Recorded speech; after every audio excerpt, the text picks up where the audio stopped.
Él es Lobo Blanco. ¿Cómo estás, Lobo? Muchas gracias. Bien, bien, Inel. Muchas gracias por la invitación aquí. Muchas gracias a nuestro auditorio.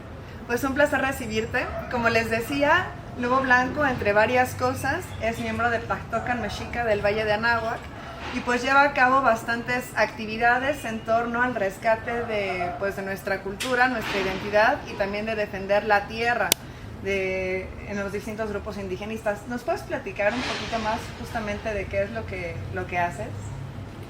Sí, claro que sí. Bueno, nosotros hace tiempo que trabajamos en los derechos humanos, particularmente los derechos que tienen que ver con los pueblos originarios, ¿verdad? A través del Frente Mexicano Pro Derechos Humanos, ahí tenemos el cargo de comisionado para la preservación y desarrollo de las culturas indígenas en México. Esto nos ha permitido ir a diferentes estados, territorios, ¿verdad? Para llevar una cartilla de conocimiento a los pueblos originarios sobre nuestros derechos, particularmente sobre la autonomía y libre determinación, con el propósito de poder hacer efectiva la defensa de la tierra y el territorio, el agua, la biodiversidad. ¡Wow! ¡Qué interesante! Y por supuesto que de la mano de pueblos originarios está la mano campesina, que es lo que alimenta nuestras ciudades. Sí. Todas las ciudades de nuestro país no están alimentadas por los grandes latifundistas, están alimentadas por los pequeños productores. Y bueno, también con ellos colaboramos a través de una secretaría de pueblos originarios de la Central Campesina. Y bueno, la medicina sagrada, nuestras plantas también son de suma importancia, y para ello somos colaboradores del Instituto Oniérica, Wow. con el cual llevamos varios años trabajando y fomentando el desarrollo de nuestra espiritualidad con el uso de las plantas. ¡Wow! ¡Qué interesante! Es bastante poderosa tu lucha, ¿no? Todo lo que estás haciendo. Pues Ninel, solamente seguimos los pasos de nuestros abuelos, ¿no? De lo que nos dejaron, y pues solamente ahí siguiendo la huella de nuestros ancestros. ¡Ajo! Y platícame, ¿tú eres de origen de alguna cultura ancestral? Sí, la sangre del lado de mi padre, de mi abuela, es otomí, de San Pablito, allá incrustado en la Sierra Huasteca, entre Hidalgo y Puebla, de donde viene el papel amate, la pintura de nuestros abuelos. Y del lado materno, pues el náhuatl por mi madre, que es de Chinahuacán, Puebla. Pero yo me reconozco, Ninel, mexica tenochca, por haber nacido en la Gran Tenochtitlán, al sur de la Gran Tenochtitlán, y hace pues algunos años, justo entre las piedras, con las parteras. Y bueno, creo que de ahí empieza un camino importante, cuando te marca desde el nacimiento estar entre las piedras en un amanecer, bajo un árbol y frente al fuego. Es algo que todos nuestros niños deberían empezar a alumbrar en las formas de nuestros ancestros. ¿Por qué consideras que sea importante retomar estas formas de nuestros ancestros? ¿Cómo es importante para tu vida? Es importante porque estas tradiciones, estas formas son el pilar que sustenta nuestra identidad. Es el pilar de donde podemos reconocer de dónde venimos y hacia dónde vamos. Ignorarlas es perdernos en el silencio, en un valle donde no hay norte, donde no hay oriente. Entonces, por eso es de suma importancia que en este México moderno nuestras culturas permanezcan. ¡Wow! Me llegan tus palabras al corazón, te lo juro que haces que arda, ¿no? De ilusión. ¿Y cómo sientes el panorama en este momento? Ahorita, en este 2020, a 499 años. ¿Sientes que las personas están despertando en esta identidad? ¿Sientes como que haya un renacimiento del orgullo por nuestro pasado ancestral? Sí, sin duda un nuevo sol ya nos alumbra. Eso es algo que no estamos esperando, ya se dio. Por eso es que hoy las nuevas generaciones, los nuevos jóvenes están danzando, sobre todo aquí en la Gran Tenochtitlán, ¿no? Podemos ver los grupos de danza nutridos de jóvenes, y vemos como a mí, lo digo por lo que yo viví en mi experiencia como joven rebelde totalmente, que es una mentira muchas veces que nosotros rescatemos la cultura nos rescata a nosotros. Sí. Es así como esto funciona, por supuesto. Nos estamos nutriendo, nos estamos fortaleciendo, aún cuando hay muchas cosas que parecieran en contra, ¿no? Hemos tenido masacres como la de Acteal, hemos tenido masacres como la de Aguas Blancas, hemos tenido jóvenes indígenas desaparecidos como los 43. Entonces dentro de un panorama donde hay un nuevo sol, también la oscuridad patalea, ¿no? Está en sus últimas, pero esas ofrendas que hicieron nuestros pueblos, esas muertes del 94 cuando el ejército zapatista se levantó en armas y dignificó nuevamente nuestra palabra, porque antes de este levantamiento, nuestro pueblo no tenía una ley, no teníamos ley de derecho y cultura indígena.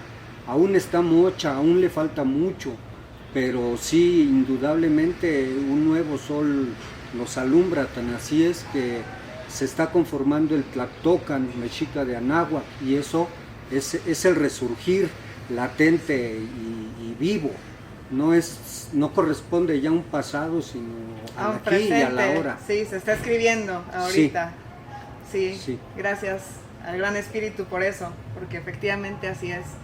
Y pues justo hacia allá va encaminado todo tu esfuerzo, ¿no? Toda tu lucha, el reconocimiento de todos estos derechos indígenas, ¿no? De poder expresar el culto, de poder expresar nuestro amor por la tierra y por todo lo existente, ¿cierto?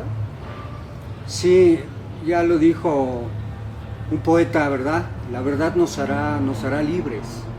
Y por muchos años, por muchos siglos nos negaron nuestra propia historia, nos negaron nuestra verdad, solamente allá guardados en nuestras casas con nuestras abuelas que nos transmitieron cómo usar el temazcal, cómo usar la plantita.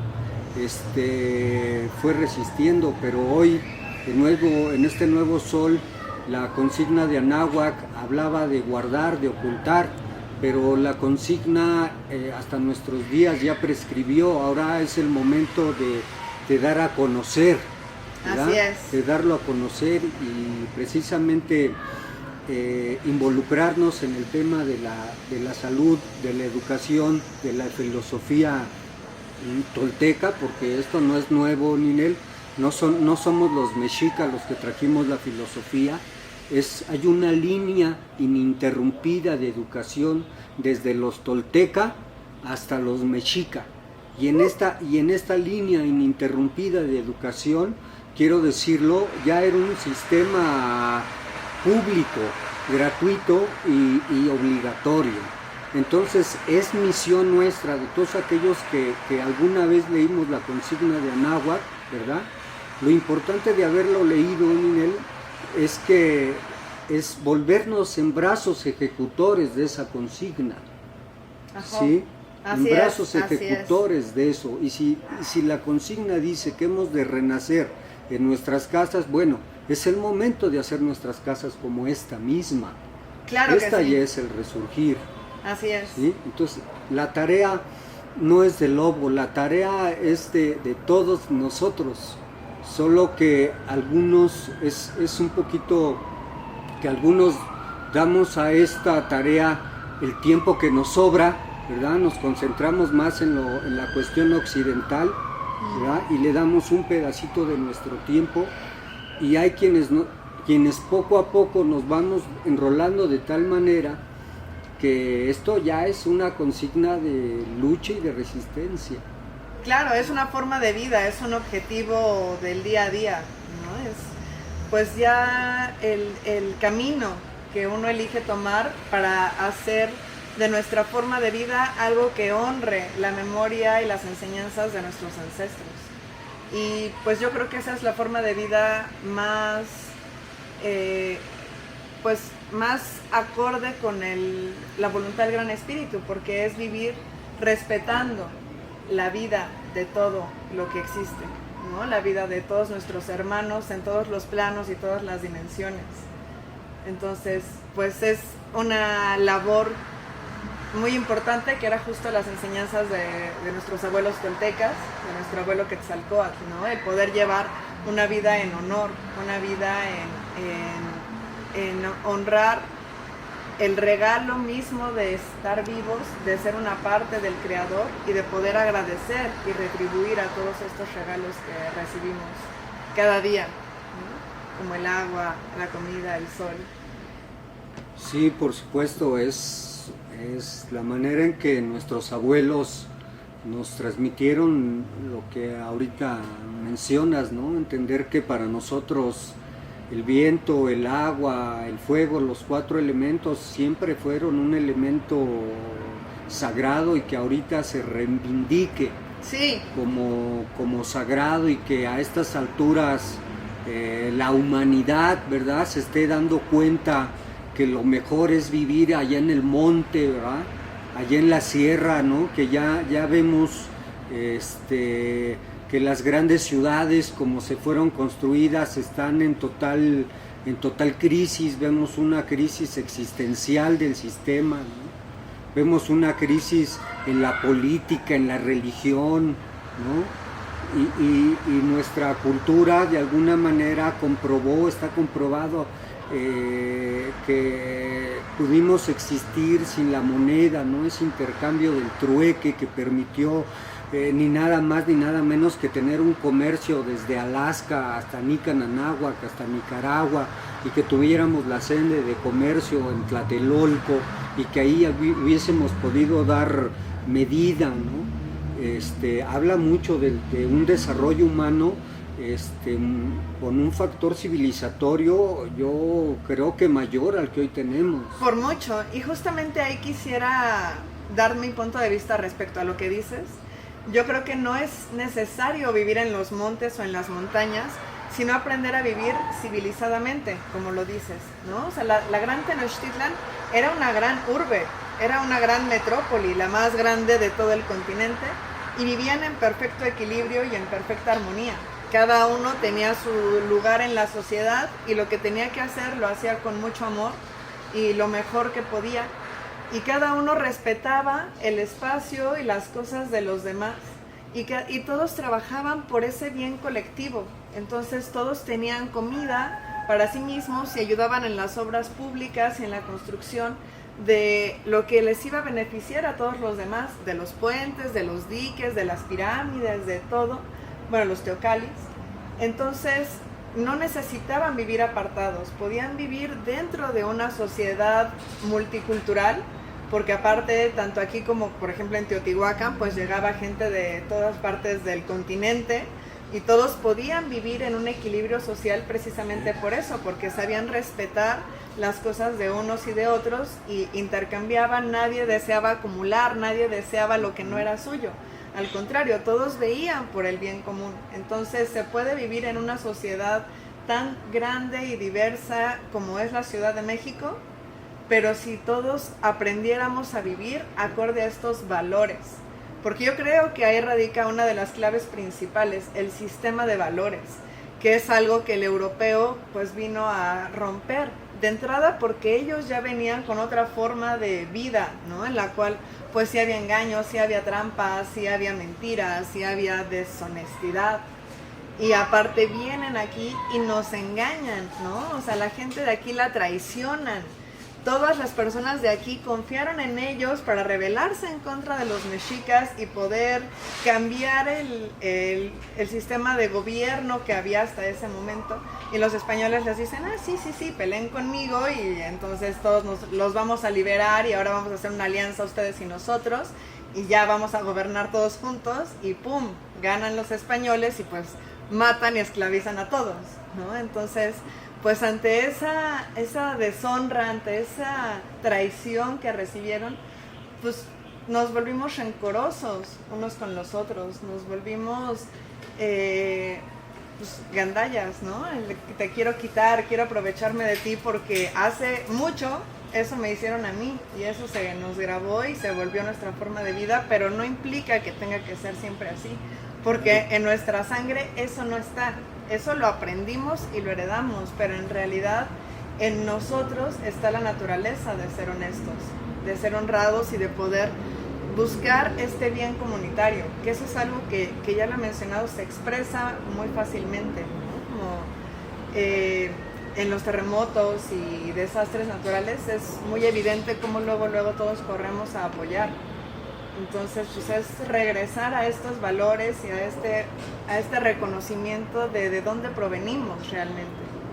Sí, sin duda, la sustentabilidad que tenían nuestros abuelos con las ciudades, con las grandes teocalis, con el sistema calpuleque, que es algo que hemos perdido, que es la milpa comunitaria, es decir, no vivíamos de lo que trabajaba cada quien en lo individual, vivíamos de la colectividad, nos alimentábamos de la colectividad, es la forma en la que nuestros ancestros se sostenían y hoy es una alternativa, una nueva alternativa a la sustentabilidad de esas ciudades que efectivamente, como lo dices, no estaban separadas, porque era lo mismo. Nezahualcóyotl era un gran constructor, además de poeta, ¿no? O sea, la forma de construir no era devastar los bosques como lo están haciendo en Xochicuautla, por eso tomé lo de los bosques, ¿no? Porque antes decían, los inditos son los que están en los bosques y nosotros somos los que vivimos en las ciudades, en las grandes mansiones. Hoy lo que está pasando, Ninel, es que están bajando a los pueblos originarios de las montañas y están metiendo residencias con caballos, con los country club, ¿verdad? Country club. Y eso también hay que denunciarlo, eso hay que decirlo, porque lo están viviendo los pueblos originarios, es algo que tampoco podemos ignorar, es algo que está pasando. México es un país megadiverso, donde se encuentra una gran riqueza, pero si hacemos la lupa más chiquita, ¿dónde está esa diversidad? ¿Dónde está la riqueza de la diversidad de los pueblos? Está en los pueblos indígenas. ¿Y cómo están los pueblos indígenas? Con una enorme riqueza biológica, pero muriéndose de hambre. ¿Sí? ¿Por qué? Porque si ellos bajan un árbol seco de su territorio, llega a Semarnat y los aprende por haber bajado un árbol, pero sí puede ir la tala y bajar muchos. Entonces también el tema de pueblos originarios tiene muchas tareas para que volvamos a hilar esa unidad, esa luz a la que queremos llegar los pueblos. Claro, y para eso algo súper importante es justamente conocer nuestra historia, porque es un conocimiento fundamental que nos fue negado durante todo este tiempo. Quisiera que nos compartieras un poquito de lo que tú conoces acerca de cómo fue esta resistencia heroica en Tenochtitlan. De estos... Por supuesto, por favor. Lo que nos han platicado los abuelos tiene que ver con que fueron bien recibidos, porque ese es un protocolo hasta la fecha. Cuando llega alguna visita a nuestras casas, el protocolo es invitarle de beber, invitarle a sentarse, y si se queda le damos el mejor lugar. Claro. Ese protocolo es el mismo que se hizo a la llegada de España. Se les curó, se les alimentó, se les dieron regalos, ¿verdad? Y fueron ellos pues avanzando de alguna manera. Traían una enfermedad, los vimos así, traían la enfermedad de la ambición lo que conocemos como oro, ¿no? El excremento del sol. Y sí, pues llegaron hasta nuestra ciudad. Obviamente no pudimos haberlos confundido con dioses, porque para nosotros Dios no encarna una persona, no encarna carne, no es carne. Ipalnemowani significa por quien todo existe. Esa era la concepción nuestra. Es una mentira que los hayamos confundido con dioses.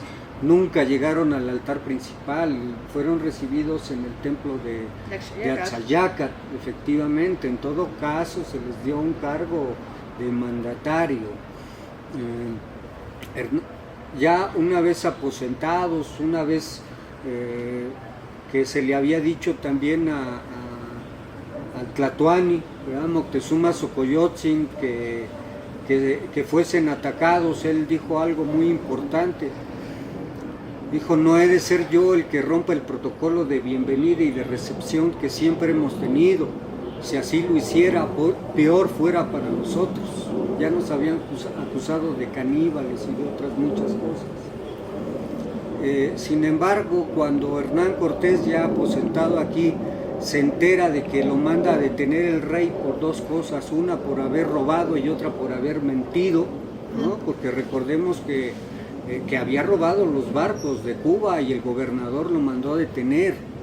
La otra es que había dicho al rey que éramos bárbaros, borrachos, mugrosos, ignorantes, pero él no sabía que Colón había llevado naturales ante el rey y que el rey se había dado cuenta que estas personas no eran nada de lo que había dicho Cortés, eran sabios, eran refinados. Entonces lo manda a traer por mentiroso. Hernán Cortés va a lo que conocemos como Veracruz, ¿verdad? Donde se comete el caso de corrupción policíaco masivo por primera vez en nuestro territorio. ¿De dónde viene la corrupción? De ese lado. Obviamente. ¿Sí? Porque esos policías que vienen a detener a Cortés fundan el primer cabildo de gobierno. Desde ahí empieza a partir nuestro gobierno. ¿Sí? ¿Qué se desarrolla entonces en la Gran Tenochtitlán mientras esto sucede? ¿Verdad? Viene el gran festejo donde se van a reunir los mandatarios, los tlatoanis de las grandes naciones que nos encontrábamos. Es una mentira que los mexicas eran un pueblo que sometía a otros pueblos. Eso es una mentira, es una aberración que nos platicaron. Y muestra de ello es esta fiesta donde estaban todos los mandatarios de nuestras naciones, los purépechas, los guarrericas, los mayas, los ñanú, los ñojos, los ñatos. ¿En serio? Sí. Esa no sabía. Sí. Wow. Y entonces por eso es que trágicamente para descabezar el sistema de gobierno de Anáhuac tardó 40 minutos. ¿Sí? Porque además era un momento, era una celebración en la Gran Tenochtitlán donde no estaban permitidos los escudos estaban descansando, las lanzas, porque era un festejo. Lo que estaba permitido en ese momento eran las palomitas de maíz, los atuendos de blanco, el contento como somos el pueblo mexicano, ¿sí? Pero Pedro de Alvarado, un militar experimentado, dio cuenta que en ese momento había personajes en salón especial, en sesión, y entonces ordena la masacre, ¿sí? Ordena una masacre y que, bueno, este acto ya fue repetido, porque el primero fue en Cholula. Sí, de camino. En esta guerra que se viene sembrando, es así como fue el primer acto de corrupción policíaco en Cholula. Es el primer acto de una guerra de terror, porque para nosotros la guerra, que es una guerra florida, tiene que ver con atrapar al otro, no matar al otro. No estábamos acostumbrados a ver muertos hombres, niños y mujeres en una batalla encarnizada. Sí estábamos preparados para el combate, sí, era como la junta deportiva, que además teníamos bien sabido que el mayor enemigo eras tú mismo y había que vencer tus egos, tus envidias, era otra concepción la guerra para nosotros. Tan así que elegimos como señor de la guerra no un jaguar, no un águila, un colibrí. Es cierto, no lo había visto así, mira Un qué colibrí. interesante. Sí, es Sí, verdad. porque la concepción nuestra de la guerra es otra, la concepción nuestra del guerrero es otro. Un guerrero no es un soldado. Un soldado está preparado para matar hombres, niños y mujeres. Un guerrero está preparado para defenderlos. Ya. Bueno, pues nos quedamos con ganas de escuchar todavía el final de la historia, pero bueno, quiero hacer una invitación a, ojalá que haya alguien del gobierno de México viendo esto, para que ya por favor se reescriban los libros de historia, porque es una vergüenza que nos sigan enseñando la historia como que nosotros éramos unos inditos y que no teníamos valor en la sociedad. Para cerrar voy a enseñar una lámina que me encontré de la escuela de cuando yo iba en la primaria y que justamente muestran a los españoles como lo más refinado y sofisticado de la sociedad y a nosotros, a los nativos de aquí, como los esclavos, humillados y torturados, y no nos merecemos eso. No nos merecemos que esto se siga enseñando en las escuelas. Digo, este es viejísimo, probablemente los libros no son totalmente así ahora, pero de todos modos no es digno para nosotros que nos sigan enseñando que nosotros éramos esclavos y lo más bajo. Creo que es tiempo de redignificar nuestra historia, nuestro pasado, para poder proyectar, para poder trabajarlo en el presente y proyectar el futuro que queremos. Entonces, pues, nos merecemos toda esta gloria que nos heredaron nuestros ancestros, una gloria basada en el respeto entre todos y en el amor a todo lo que existe. Entonces, pues que así sea, que este sol brille sobre todos nosotros y que nos llene de luz, de calor y de conciencia. Te agradezco muchísimo, Lobo, todas tus enseñanzas y todo tu tiempo y tu atención. Tener tu energía aquí ha sido un gran honor. Tlazocamati. Igualmente un gusto y un honor, y es la mejor oportunidad que tienen los jóvenes reescribir nuestra historia. Es cuando Ometeotl. Ometeotl. Tlazocamati a todos ustedes. Nos vemos dentro de 8 días. Ometeotl.